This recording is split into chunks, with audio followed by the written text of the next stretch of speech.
like to take.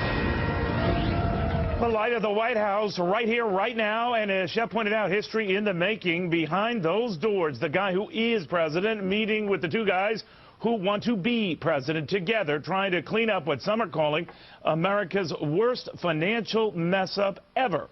Well, stocks are big, maybe because Wall Street thinks something big might actually come out of this. Already some lawmakers are saying that a deal is all but done on what could be a $700 billion bailout. But no one knows. We're all over it with former presidential candidate Ron Paul, who wants no part of it, Congresswoman Maxine Waters, who says that John McCain should keep his nose out of it, and Karl Rove on the political fallout from it. Rove in a moment, Ron Paul now. Congressman, what do you think about what they're talking about in there, which is to get this deal back on?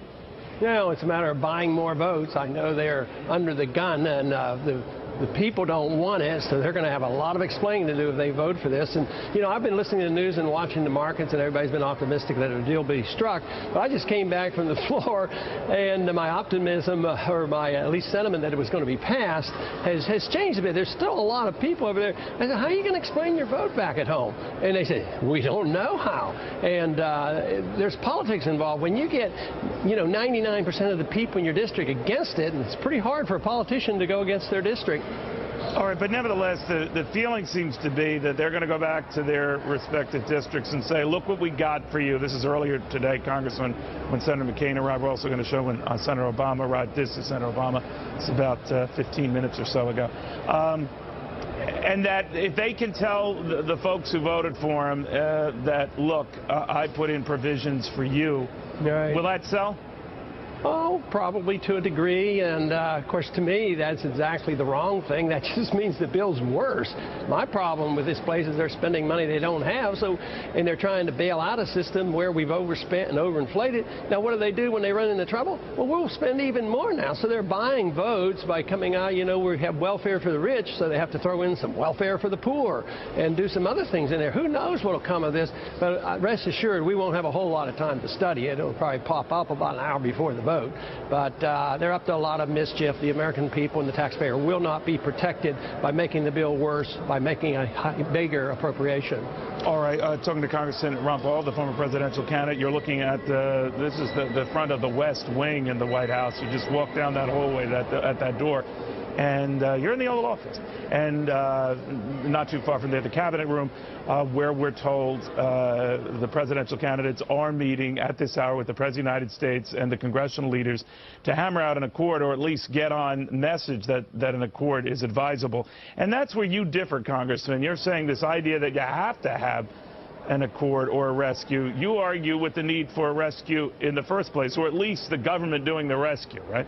Oh, right, because if you understand the financial system and the monetary policy and the cycle, the business cycle, we know that the recession or depression is locked in place. I mean, there's no doubt about that. The only question is it going to be short and swift, painful, and get over with and go back to work, or is it going to be delayed and lasting a long time and last like a depression? Right now, we're working real hard down here to make it more like a depression rather than a real bad one-year recession. Well, you know, Congressman, some of the things you predicted would happen, have happened. There are add-ons, not necessarily to this package, but Nancy Pelosi, who was also in this meeting, has recommended a separate stimulus bill for homeowners. We had yesterday a separate $25 billion measure for the auto companies. So the tin cups are out, aren't they? No doubt, and that's where the problem is. At the same time, there will be people begging and pleading and demanding we vote for the rescue. Yesterday, they were making the problem worse because they were voting for all the spending that they can't account for, and we have no business spending this money. It's not a few $1 billion here and there. I mean, we had a continuing resolution yesterday, the exact number. Nobody will even know what the number would be, but right, trillions of dollars they just keep spending. That's where the financial problems come from, and we're not addressing that one bit.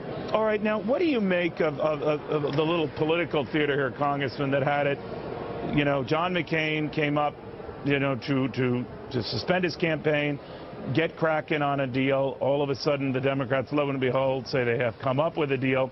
Are they trying to take his thunder away, or, ironically, just from a political position, they've added to it? Well, that's hard to say. I think ultimately, though, there will be no difference between the Republican and the Democratic leadership. Nancy Pelosi and George Bush are buddies right now working on the bailout, and I wouldn't be surprised if there will not be a sharp distinction between McCain and Obama, because they belong to the same special interest groups, and that's why you won't get any real debate over the Federal Reserve System or the foreign policy or monetary policy. That'll all continue, and that's why so many people in this country have come to the conclusion that there's not a dime's worth of difference between the two parties. And I think you'll see that once this bill is passed, how the groups got together. Congressman, it's always a pleasure chatting with you. Thank you very much. Thank you. All right, Ron Paul. Here's what we're waiting for, folks.